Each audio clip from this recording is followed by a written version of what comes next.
순종하며 주 경외할 때. 반갑습니다. 우리 옆에 있는 가족들, 형제자매들 한 번 더 인사하시겠습니다. 예수님의 이름으로 사랑하고 축복합니다. 예수님의 이름으로 사랑하고 축복합니다. 네, 우리 축복대로 가족들이 다 될 줄 믿습니다. 네, 우리 말씀 함께 보도록 하겠습니다. 다 같이 봅니다. 시작. 저희가 사도의 가르침을 받아 서로 교제하며 떡을 떼며 기도하기를 전혀 힘쓰니라. 한 번만 더 볼까요? 시작. 저희가 사도의 가르침을 받아 서로 교제하며 떡을 떼며 기도하기를 전혀 힘쓰니라. 아멘. 네, 우리는 지난주부터 이 어려운 시기에도 영적인 잠이 들지 않고 도리어 더 강한 믿음의 용사들이 되기 위해서 초대교회 이후에 내려오는 이 교회의 4가지 기초에 대해서 살펴보고 있습니다. 지난주는 기억하시는 대로 이 성도의 교제였는데, 이 성도의 교제로 시작된 교회가 단순한 모임이 아니라 거룩한 하나님의 성전이 되었음을 봤습니다. 그죠? 자, 그 근거로서 당시 예루살렘 성전을 대체하는, 예루살렘 성전의 번제단을 대체하는 이 성령의 불이 임한 것과 또 하나님의 위엄한 거룩함이 이 초대교회에서 발견됐다고 했죠. 자, 이것은 사실 복음이 유대인이라고 불리는 이스라엘 사람들만을 위한 것이 아님을 보여주는 사건이기도 합니다. 이 과거 이스라엘 사람들이 성전 제사를 통해서 하나님을 만났던 것처럼 이제는 전 세계 사람들이 하나님의 성전인 교회를 통해서 보다 더 온전한 모습으로 하나님과 만날 수 있게 됐다는 거죠. 자, 사도들이 가르쳤던 하나님의 말씀 역시 마찬가지입니다. 오늘 주제가 바로 이 4가지 기초 중에 사도들의 가르친 말씀인데요, 이 모든 인류를 위해 주신 거라는 겁니다. 이 하나님의 말씀, 이 말씀을 통해서 인류의 타락으로 잃어버렸던 하나님의 형상을 다시 찾을 수 있고, 또 죄의 노예로 살아가던 것에서 자유인으로서 살 수 있는 길이 열렸기 때문입니다. 오늘은 이 점에 대해 이 생기와 자유를 주시는 말씀이라는 주제로 함께 은혜를 나누도록 하겠습니다. 함께 봅니다. 시작. 생기를 주시는 말씀 함께 봅니다. 시작. 호련히 하늘로부터 급하고 강한 바람 같은 소리가 있어 저희 앉은 온 집에 가득하며. 네, 성령님이 초대교회에 임하시면서 자기를 드러내신 형상은 딱 2가지입니다. 첫째 뭐였습니까? 지난주 보신 것처럼 불입니다. 그죠? 그리고 오늘은 뭐라고요? 급하고 강한 바람이죠. 예, 불과 바람 2가지 형상으로 나타나셨는데, 불은 앞에서 말씀드린 것처럼 예루살렘 성전의 번제단을 대체한다라는 의미라고 했죠. 하지만 바람은요? 바람은 뭘까요 도대체? 왜 바람의 형상으로 나타나셨나?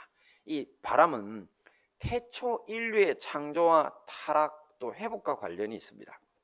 원래 구약 성경과 신약 성경이 기록된 언어는요, 히브리어와 헬라어인데 이 2 언어 모두 바람, 영, 호흡, 숨결 이런 것들을 나타내는 단어들이 이 같은 단어를 이제 여러 가지 뜻으로 두루두루 쓰고 있었습니다. 2 언어들이 다. 그러니 바람이 곧 영이고 또 숨결이 바람이고 또 영이 숨결이 되는 겁니다. 자, 태초에 하나님이 인류를 창조하셨다고 할 때도 똑같습니다. 하나님이 흙을 빚어 먼지를 모아서 그렇게 하셨다 했죠. 그 코에 생기를 불어넣으셨다 할 때 그 생기라고 하는 단어 네샤마, 이것 역시도 영도 되고 하나님의 숨결도 되고 또 하나님의 바람도 되었던 것입니다. 자, 그러니 오순절 사건으로 교회에 임하신 성령의 바람은 곧 태초에 인간에게 불어넣어 주셨던 하나님의 숨결과도 같은 것입니다. 처음 인류는 이 하나님의 숨결이신 성령의 바람으로 인해서 하나님의 형상을 가진 살아있는 존재가 됐다고 했죠. 하지만 타락과 함께 성령이 인류를 떠나심으로 다시 먼지 같은 존재, 죽을 수밖에 없는 존재가 되고 말았습니다. 자, 이랬던 것이 이제 끝이 나버렸죠. 비극으로 끝난 것처럼 보였던 것이 예수님의 십자가 또 부활, 승천 사건 이후에 이 성령이 바람과 함께 바람처럼 인류에게 태초의 생기가 되어 다시 부어지게 된 것입니다. 할렐루야. 그러니 우리는 오순전에 급하고 강한 바람으로 찾아오신 성령님을 재창조의 호흡이라고 부를 수 있는 겁니다. 자, 그런데 말입니다. 우리는 아직 이 재창조의 호흡을 통해서 태초 인류들처럼 완전한, 태초 인류도 완전하지는 않았죠. 하지만 그 사람들한테도 아직 못 미치는 것 같아요. 우리가 이 성령을 받기는 했는데 이 완전한 하나님의 형상을 얻지는 못하고 있습니다. 자, 이것은 사실 예수님이 다시 오실 재림 이후로 이 모든 것들이 다 완성될 것이기 때문에 현재는 우리가 그런 재창조의 하나님의 형상으로 만들어져 가는 중입니다. 만들어져 가는 중입니다. 아예 안 만들어지는 게 아니고요. 성령님을 받았지만 만들어가는 중입니다. 그래서 이런 것들을 칼빈주의 신학에서는 성화되어 간다, 그리고 영화될 거다, 이렇게 신학적으로 표현을 하는 거거든요. 그래서 우리는 성령, 재창조의 호흡이신 성령님을 다들 받았지만 아직 부족한 부분들이 참 많습니다. 자, 그러다 보니까 우리가 예수를 믿는다고 하면서도 죄짓고 넘어지고 또 이 생기를 다시 잃어버린 것 같은 삶을 반복할 때도 많습니다. 자, 이런 우리에게 성령의 생기가 계속 끊이지 않고 공급되는 길이 있습니다. 그것이 바로 하나님의 말씀을 통해서입니다. 함께 봅니다. 시작. 모든 성경은 하나님의 감동으로 된 것으로 교훈과 책망과 바르게 함과 의로 교육하기에 유익하니. 네. 근데 여기에서 제가 말씀드렸죠. 사실 이게 의역입니다. 의역. 원래는 하나님의 감동이라고 하면 안 되고 정확하게 번역을 하려면 하나님의 호흡이라고 해야 됩니다.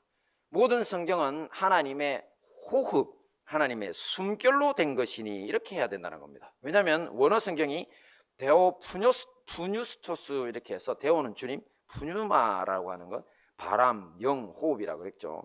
하나님의 영으로, 하나님의 숨결로 된 것이다.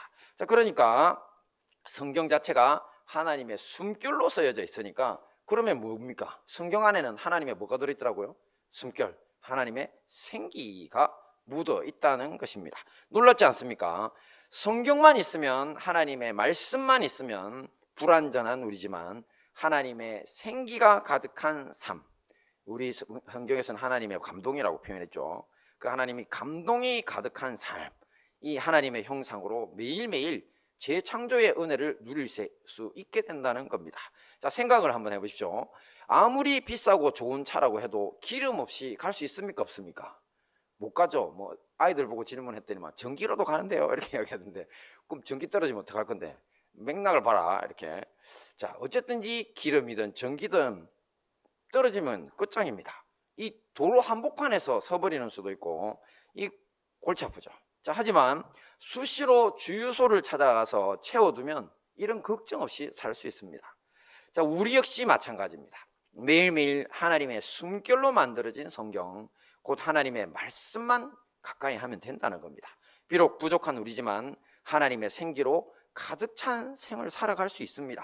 자, 그러므로 여러분, 우리가 지치고 우울하고 힘들다고 여기저기 다른 곳을 찾아 헤매지 말아야 합니다.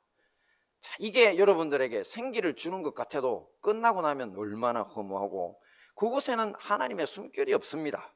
더 지치게 되고요, 하나님이 원래 주신 생기가 도리어 그 일들 때문에 더 고갈될 뿐입니다. 오직 하나님의 말씀을 찾아 듣고 읽고 묵상하고 삶에 실천하기를 힘써야 할 것입니다. 자, 두 번째 봅니다. 시작. 자유를 주시는 말씀. 네, 주변을 한번 둘러보시면 기독교인임에도 불구하고 많은 사람들이 하나님의 말씀을 정말 억압적이고 지키기 힘든 어떤 것처럼 생각하는 경우를 종종 보게 됩니다. 아마도 이 구약 모세의 율법, 또 그 중에서도 십계명 같은 것이 법조항으로 되어 있고, 또 어기면 가혹한 형벌, 또 심지어는 목숨까지도 이룰 수 있다고 하니까 두려워하는 것 같습니다. 하지만 이것은 아주 틀린 생각입니다. 하나님의 말씀이 억압적이라는 건요, 그렇지 않습니다. 도리어 그 억압을 풀어주고 진정한 자유를 영원히 누릴 수 있게 돕는 게 하나님의 말씀입니다. 자, 이 점에 대해 살펴보면 하나님은 모세를 통해 이집트에서 노예 생활을 하던 이스라엘 백성들을 탈출시키시고 그 노예에서 해방시키셨으니까 이제 야, 너네들 그동안 고생 많았다, 그냥 자유롭게 살아라, 이렇게 탁 내버려 두시면 되잖아요, 그죠? 그런데 내버려 두시지 않으셨습니다. 오히려 모세를 통해서 홍해를 건너게 하시고 광야를, 이 사막을 지나가지고 이제 신의 광야라는 곳으로 이끌어서 하나님의 말씀인 율법을 주시고 약 1년, 성경상 계산을 해봤더니만 11개월 20일 정도 되더라고요. 그동안이나 이 율법을 집중적으로 가르치도록 하셨습니다. 자, 왜 그랬을까요? 왜냐하면 노예가 아닌 자유인으로서 새로운 신분에 걸맞는 그런 가치관과 삶의 태도가 필요했기 때문입니다. 자, 이거 되게 중요합니다. 제가 어떤 책을 읽다가 봤는데 미국 사람들은 부자라고 이렇게 자기들 클래스를 높게 생각 안 한다네요. 한 1대 2대 뭐 이렇게 지나도 별로 안 먹어준답니다. 미국 사회, 유럽 사회에서는. 그럼 어떻게 하면 최상층부에 들어갈 수 있느냐면 그 사람들의 삶이 사회에 공헌하고 또 그리고 귀하게 이제 교양도 쌓고 뭔가 이런 게 가족들이 대를 쌓아야지 그제서야 이제 받아들여 준다네요. 이제 상류층에서. 그래서 제가 그걸 보면서 와, 들어가기 쉽지 않네 했는데 이게 굉장히 이게 맞는 말인 것 같다. 왜냐하면 사람이 돈만 많다고 상류의 인생을 살 수 있는 건 아닙니다. 왜냐하면 그 사람이 살아온 삶의 가치관이나 삶의 태도가 저질인 경우가 참 많거든요. 그래서 우리나라에서는 그런 사람들을 뭐라고 부르냐면 졸부라는 표현을 씁니다. 졸지에 부자 됐다고. 그러니까 똑같습니다. 지금 이스라엘 백성들이 졸지에 자유인이 되었지만 원래 노예들이라는 겁니다. 그래서 당시 이집트에서 사람들이 살던, 그리고 최하층민들이었잖아요. 그러다 보니까 거기에서 노예로 살면서 그 땅에, 이 죄악된 땅, 특히 이집트가 얼마나 음란하고 죄악으로 유명한 땅인데 거기에서 우상숭배, 온갖 부도덕한 삶으로 이 몸과 마음이 찌든 상태로 빠져나오게 된 겁니다. 졸지에 자유인이 된 거죠. 자, 이 시기를 기록한 성경 말씀들을 나중에 한번 찾아보시면 얼마나 많은 이스라엘 사람들이 불평과 불만과 반역의 사람들이고 또 기회만 있으면 우상숭배를 하려고 노력했는지 잘 아실 수 있을 겁니다. 자, 만약 이런 사람들을 내버려 두면 어떻게 될까요? 자유인이라고 1000만 이스라엘이란다. 숫자도 엄청 많은데 내버려 두면 그들은 밖으로 나가서 이제 마음에 드는 것은 닥치는 대로 빼앗고 또 기분 나쁜 것은 부셔버리고 온갖 부도덕한 행위를 본능이 이끄는 대로 저지르고 다닐 겁니다. 자, 이렇게 되면 결국 수많은 피해자를 만드는 것과 더불어서 자기들 역시 파멸하고 말겠죠. 그러므로 우리가 자유를 누리려면 그 자유라는 이름으로 저질러지는 방종과 참 자유를 구분하는 법부터 익혀야 합니다. 자, 이 길이 바로 어디에 있다고요? 하나님의 말씀 속에 있었습니다. 그래서 하나님은 노예에서 탈출한 이스라엘 백성들에게 자유를 누리는 것에 앞서 율법이라고 하는 하나님의 말씀을 먼저 주신 것입니다. 우리 역시 마찬가지입니다. 고대 이스라엘 백성들이 노예 생활에서 구원받은 것처럼 우리도 예수님을 통해서 이 사탄 마귀, 사망의 권세를 쥐고 온 인류를 괴롭히는 이 마귀의 손에서 우리를 구원받았고 우리가 이제 자유인이 되게 되었습니다. 하지만 우리는 어떤가요? 우리도 역시 이 죄악된 세상에 살면서 무상숭배, 온갖 부도덕한 삶에 찌들어 있기는 마찬가지라는 겁니다. 이 될 것 같다가는 또 어느 순간 다시 죄의 길로 돌아가기가 일쑤이죠. 자, 예수님을 믿는다고 하면서도 세상 사람들과 전혀 다를 바 없는 삶의 방식을 고집하기도 합니다. 길은 어디 있다고요? 단 하나, 하나님의 말씀으로 자기가 가졌던 기존의 가치관을 바꾸고 삶의 태도와 방식을 다 바꾸는 것입니다. 어제 제가 이 말씀을 준비하다가 생각나는 분이 있었어요. 그래서 제가 한 통 전화도 하고 어떻게 지내시는지 인사도 하고 했는데 그분은 저와 신대원 동기입니다. 벌써 20년이 다 됐네요.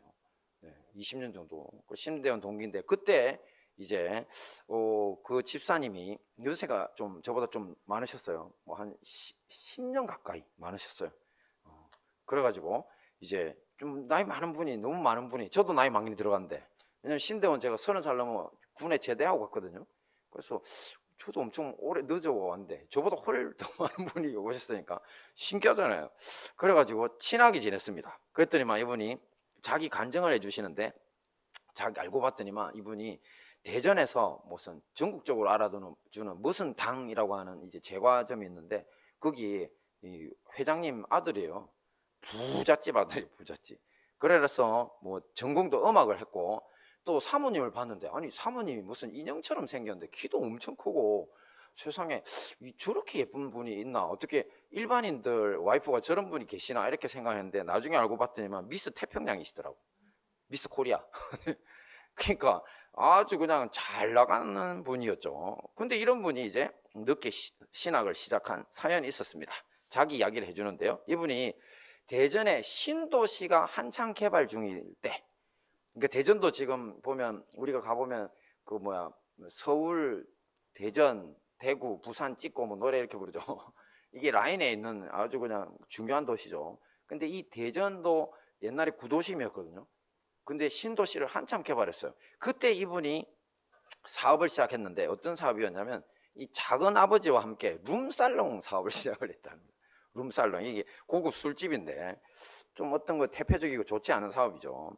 자, 그런데 이 얼마 지나지 않아서 동업을 했던, 같이 일을 시작했던 작은 아버지와 자기 어머니의 동생이죠, 법정 소송을 하게 됩니다. 이 재산권 다툼이 생긴 거예요. 뭐 이제 돈을 이만큼 냈는데 이제 이익을 잘 안 나눴든지 뭐 구체적인 사정은 잘 모르겠는데 법정까지 가게 됐어요. 조카하고, 자, 이렇게 자기 삼촌하고.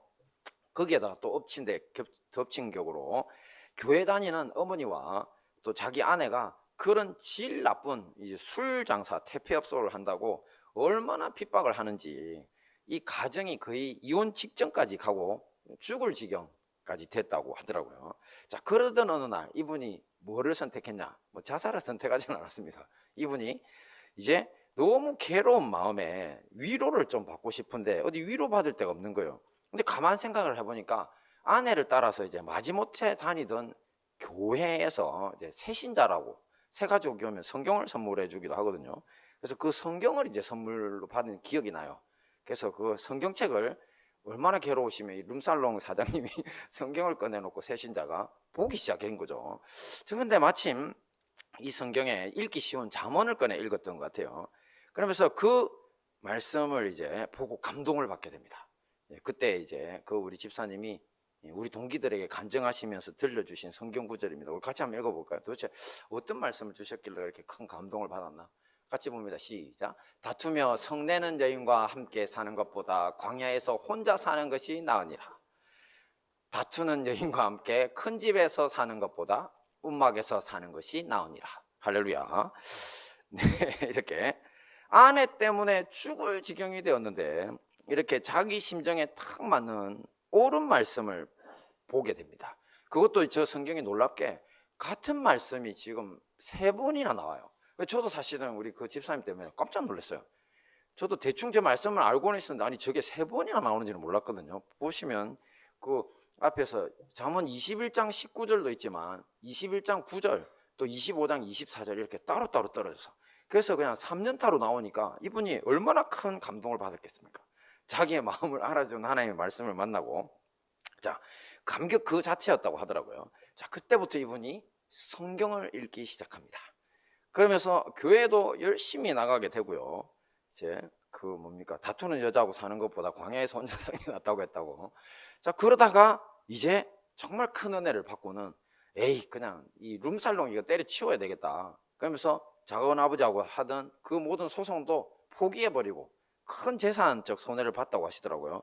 그래도 상관없이 던져버리고 그냥 그 길로 신대원으로 오게 됐다는 겁니다.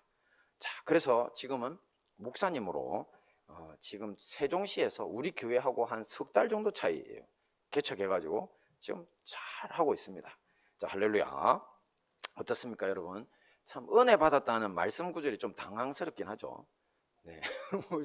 뭘 그렇게 큰 은혜를 받았나 했는데 다투는 여자하고 사는 것보다 광야에 혼자가 사는 게 낫다는 말씀이 은혜를 받았다고 하니, 그런데 이게 정말 이분한테는 진짜 살아있는 생명의 말씀이었고 그 감동 덕분에 이 말씀을 놓지 못해가지고 결국 죄에서 벗어나 진정으로 자유로운 삶을 찾게 됐다는 겁니다.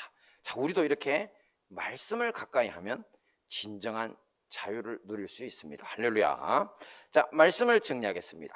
자, 오늘 우리 교회는 교회의 4가지 기초 중에 사도의 가르침이라고 하는 부분을 이제 살펴보고 그 말씀 속에서 하나님이 우리에게 주시는 2가지에 대해서 봤죠. 말씀은 우리에게 2가지를 준다고 했습니다. 첫째 뭐였습니까? 생기를 주신다고 했죠. 그래서 성경은 하나님의 숨결, 곧 하나님의 생기로 기록된 것이라 말씀만 가까이 하면 비록 부족한 우리지만 하나님의 생기로 가득 찬 하나님을 닮은 삶을 살 수 있다 그랬죠.